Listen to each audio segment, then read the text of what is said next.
I want to give people some context to, you didn't play for Juwan. You're pretty honest in everything. Last night, yesterday, we had a situation that people have probably seen and seen over and over about Juwan throwing hands, whatever you want to say, punch, mush, slap, however you want to define it. I don't think it matters. He threw hands at another coach. He did. And there were several things that led up to that, right? They're up 15, Wisconsin is, with about 15 seconds left. Juwan is pressing some of the walk-ons and reserves. Mm-hmm. Greg Gard calls a timeout. Yep. So both were probably in the wrong there at the end of the day. So I think both can take some accountability for that. And then all hell breaks loose in the post-game handshake line when Juwan basically says to Gard, I'm going to remember that. I'll remember that. And Gard puts his hands on him a little bit, stops him in the handshake line, trying to, we think, explain himself and say, hey, here's why I called the timeout. Yeah. Give me your take on all this, Ant. What went down? Who's at fault? Kind of your thoughts now. Honestly, I went back to look at it and watched it. I looked at, because I record all this stuff, and I went all the way back to 2 minutes. So Chucky Hepburn hits big shot, pretty much the dagger, right? The dagger, and calls timeout, the sub timeout. Guys are excited. They're hype and all that stuff.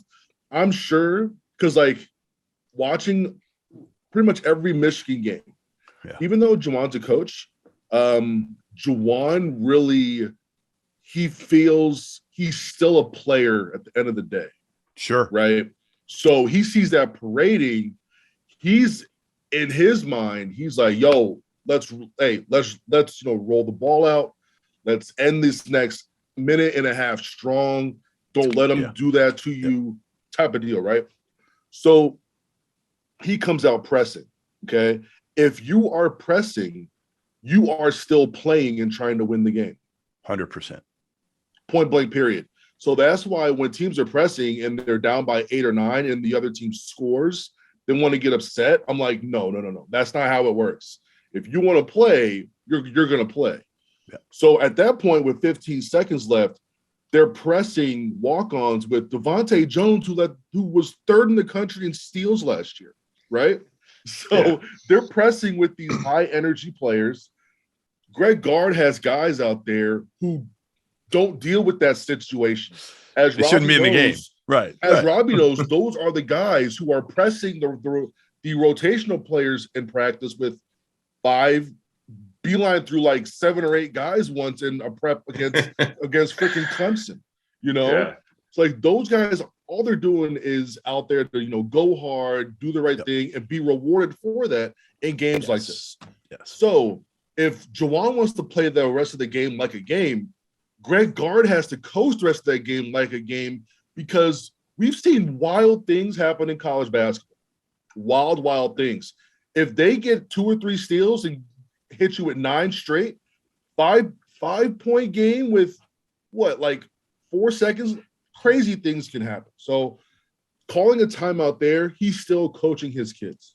All right. So you justify that. You justify that. 1,000% justify that for sure. But I do see where Juwan's upset, because as a player, he took that a little bit too prideful. When as a coach, he should see, getting their butt beat in front of fans. Yeah. Hey, you know what? I get it. We'll see you next time. The issue, one of the biggest issues that I haven't seen brought up is when they went to the handshake line, Juwan didn't go in there right away. Right. Usually you have the head coach, then the assistants, then the staff, then you got the players, right? Remember against Maryland, the assistants were in a good position to separate Juwan right away. The assistants in this game went through first. Then some players went through. Now you have Gard and the staff pretty much against Juwan. So that's why you saw Michigan players there first, because instead of the coaches, because the assistants were 30 feet away. Robbie, you know how long these freaking handshake lines Yeah, are. I know. You're shaking. But you know, it's kind of like we saw this with Tom Crane's son, where you would just be like, "Why are you not the first person in the handshake line?" Yes. What? How did that get to that point? And that is an important factor, I think, in what happened. And you're right; these things are freaking. They feel like 50 people long at times. I'm with you.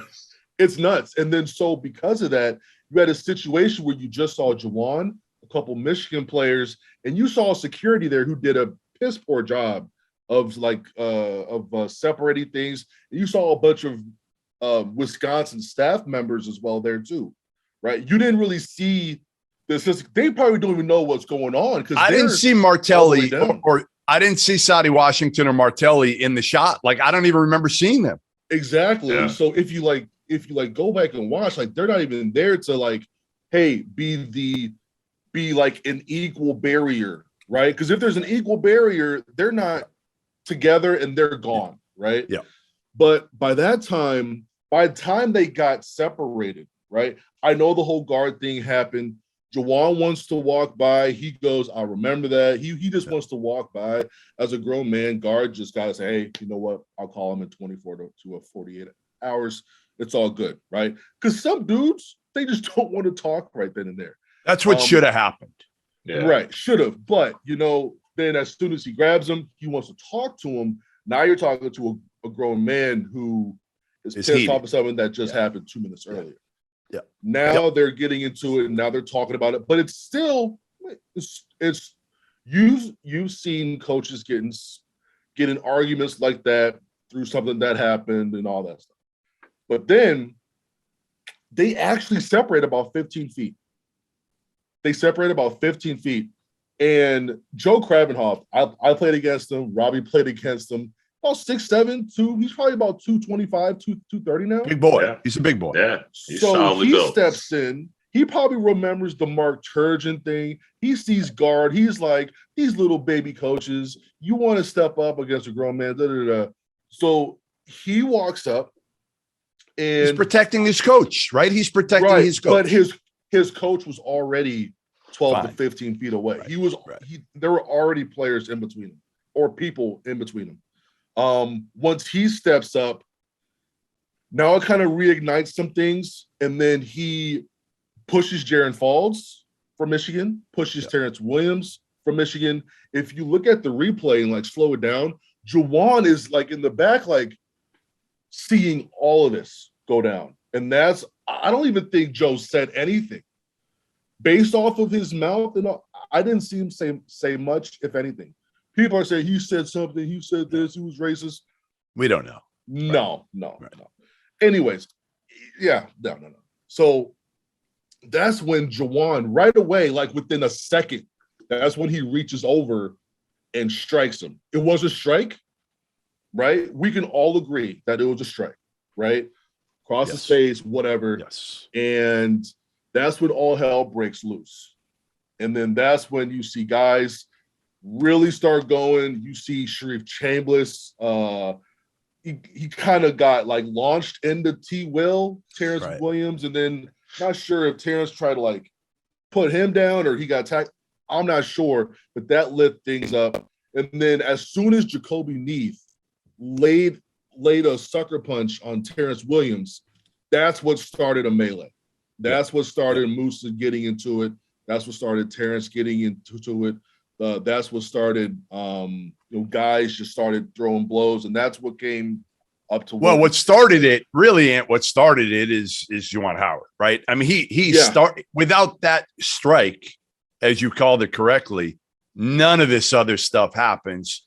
But if Joe also doesn't touch his players as well, because probably true, because you never touch the other team's players, you only touch your own, right? And that's kind of a thing, like Robbie, if an assistant coach from Michigan came up to you and was hugging you, like, you don't know this cat unless he recruited you, but like you don't know this cat, right? So like, no, that I do agree with you. I think if you're touching another player on another team, that's going to be looked at as a problem for sure, especially in that context. Yes. Now, context can change based on what's going on, right? But based on this situation alone, right. based on this context, that's it. And then I saw someone try to pull a receipt that like Juwan called a timeout late when they're up 30 against Purdue at like 142 or 146. I'm like, provide context when you're doing these things. He called timeout for the sub, not to celebrate, get him not in. to do all this stuff. Sub. They're subbing. Okay. Totally different. Watch the game. Totally different. There's no minor difference. Right. And this is a check mark talking to me. Like, no, like, look, this is, you are literally trying to sub to get guys in the game to end this game quicker. And so rotational guys don't get hurt.